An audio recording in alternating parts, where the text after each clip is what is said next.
et bienvenue sur Vidéo Club 58. Aujourd'hui, on revient sur House, sorti en 1986. Alors pour tous les nostalgiques de la grande époque des Jeudis de l'Angoisse sur AM6, pour tous ceux qui ont connu ça, House, forcément, ça va leur parler. Pourquoi ? Parce que House, c'est un film qui était diffusé, rediffusé et rediffusé pendant cette émission culte des années 90, qui était diffusée sur M6 en deuxième partie de soirée.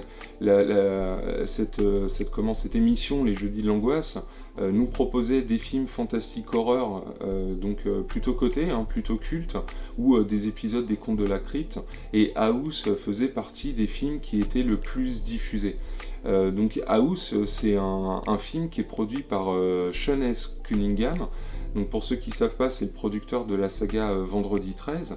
Et avec ce film House, il a pour ambition justement de lancer une autre saga, donc qui n'a rien à voir avec Vendredi 13, qui jouerait sur un tout autre créneau, donc celui justement des films de fantômes. Et il espérait justement avec ce film avoir toute une nouvelle saga à disposition à exploiter au cinéma ou dans les vidéoclubs. Et en fait, le premier House, c'est un film qui est plutôt réussi, qui est très très sympa. Moi, je me lasse pas de le revoir depuis ma jeunesse. Et c'est un film donc en huis clos qui se passe dans une maison. On y suit un écrivain à succès qui vient écrire donc un nouveau roman basé sur ses mémoires en tant que soldat du Vietnam. Et dans cette maison, en fait, il y a eu un drame des années auparavant. Il a perdu son fils, qui, dans cette maison, qui justement a disparu dans la piscine. Donc voilà, un accident plutôt bête, mais le fait de ne pas retrouver l'enfant, en fait, pour lui, il n'a jamais réussi à s'en remettre. Et du coup, quand il réintègre cette maison, il se confronte aussi à ses souvenirs familiaux, mais aussi à ses souvenirs de la guerre du Vietnam, où justement il aurait été forcé d'abandonner un de ses camarades, sinon il risquait d'y laisser sa peau.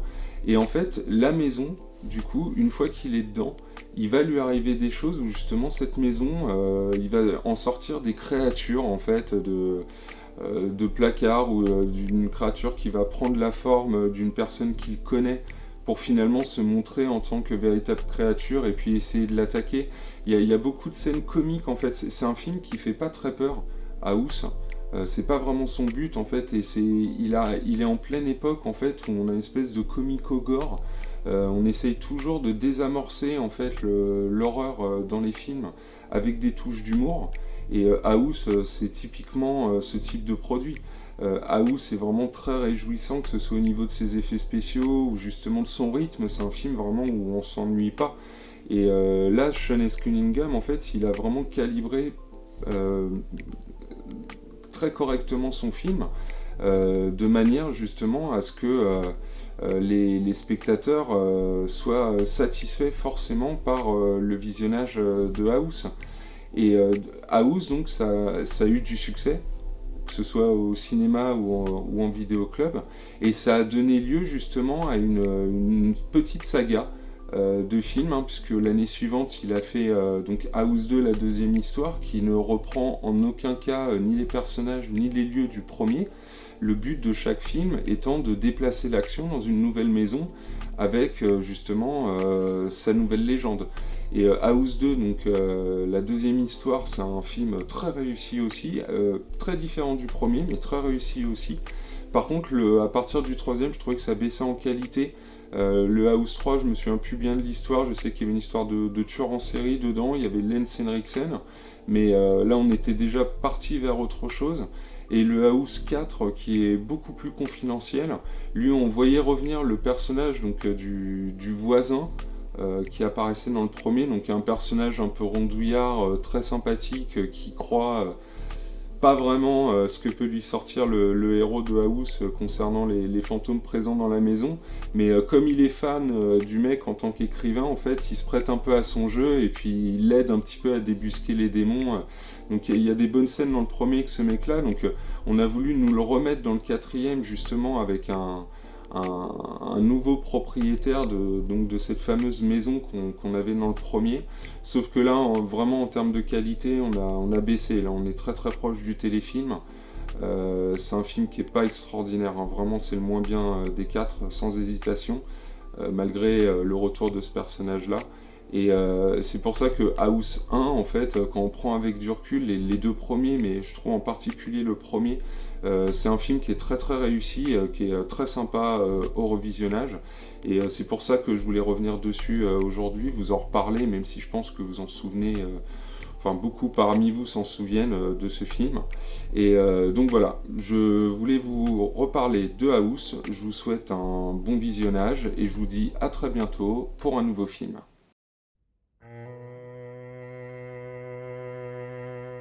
The House, la maison.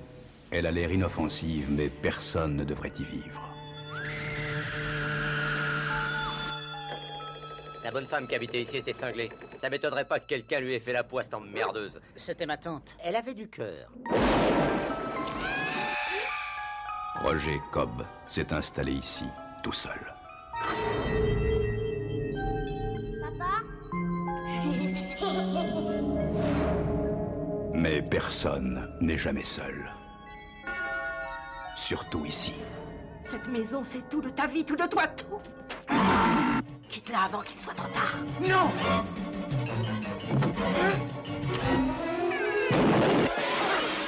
The House, la maison, l'attendait. Salut. Sandy! Et aujourd'hui, c'est vous qui serez sa proie. The House, la maison.